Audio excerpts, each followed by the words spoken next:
Welcome to Channel. Trump once vowed to shrink America's trade deficits, but his hardline tariff policies have instead caused a spectacular collapse in one key sector: travel.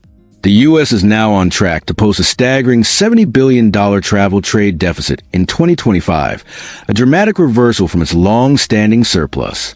This failure is especially humiliating for the former president because the United States traditionally benefited from a travel trade surplus, meaning foreign tourists historically spent more money in America than Americans spent abroad.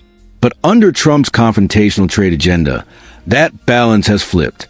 What was a $3.5 billion surplus in 2022 has become a massive shortfall, threatening thousands of tourism-related jobs across the country. To understand the scale of this setback, it helps to know what travel trade means. It tracks the money flowing in and out of a country through tourism and business travel.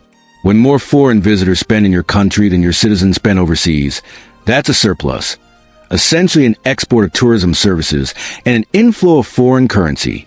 For decades, America held that advantage thanks to its global appeal, but Trump's aggressive tariffs and inflammatory rhetoric, particularly toward Canada, the U.S.'s closest ally and biggest source of visitors, have severely damaged that position. His 25% tariffs on Canadian goods and even jokes about making Canada the 51st state have fueled deep resentment, souring cross-border relations and discouraging Canadian travel. The result? Exactly the kind of trade disruption Trump claimed he could prevent. Only this time, it's hitting America's tourism industry instead of manufacturing. The numbers tell a devastating story. Trump's policies are systematically eroding America's competitive edge in the global economy. According to the U.S. Travel Association, international arrivals to the United States are projected to fall by 6.3% in 2025 compared to 2024, the first decline in inbound travel since the pandemic year of 2020. The driving force behind this downturn is a growing Canadian boycott of American travel, a direct backlash to Trump's aggressive trade and diplomatic stance toward Canada. Statistics Canada data underscores the magnitude of this shift. In June and July 2025, more Americans crossed into Canada than Canadians traveled south, a reversal unseen since tourism began recovering after the pandemic. This marks a fundamental change in North American travel patterns, one that directly contradicts Trump's promise to reduce trade deficits. The impact of Canada's response has been staggering and unprecedented.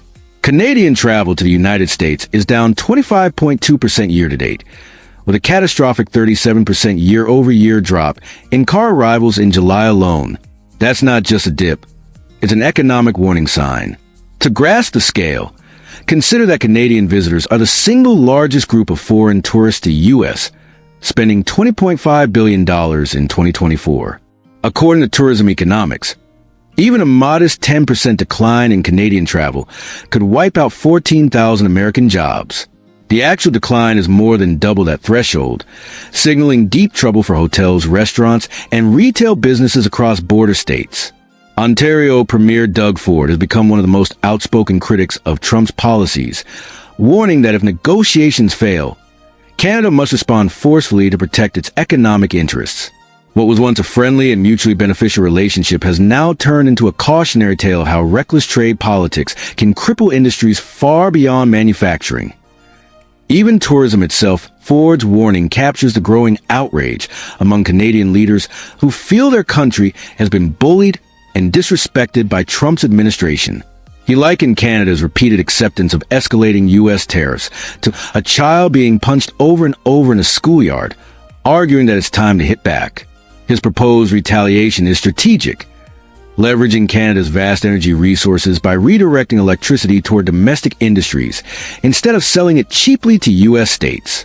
Behind the statistics are real human stories that show how deeply Trump's policies have damaged cross-border goodwill. Lena Yusufai, a Toronto-based attorney, and her family once vacationed in Hawaii several times a year and were even planning to buy a condo there. But after Trump's tariff hikes and offhand remarks about annexing Canada, they canceled all their U.S. travel plans. Out of loyalty to Canada and our values, we had to cancel, Yusufai explained, a sentiment now echoed by thousands of Canadians who see the tourism boycott as a form of economic protest against Trump's hostility.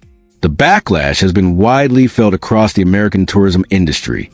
Catherine Prather, president of the National Tour Association, said dozens of member agencies have reported Canadian groups canceling pre-booked tours, particularly after Trump's annexation comments. Canadians feel disrespected, she said, and that's painful for them, because they've always been such loyal partners. The impact is being felt most sharply in U.S. border communities that depend on Canadian visitors. In Vermont's Northeast Kingdom, near the Quebec border, the popular Kingdom Trails biking network has seen a 50% drop in Canadian memberships. Hotel demand has also plunged, down 8% in Niagara Falls, New York, and 12% in Bellingham, Washington, near the Canadian border. But the damage extends far beyond the northern states. Trump's broader trade war rhetoric is fueling a global backlash against American tourism, threatening the fragile recovery of an industry still struggling to regain momentum after the pandemic. And this pattern, once confined to tourism,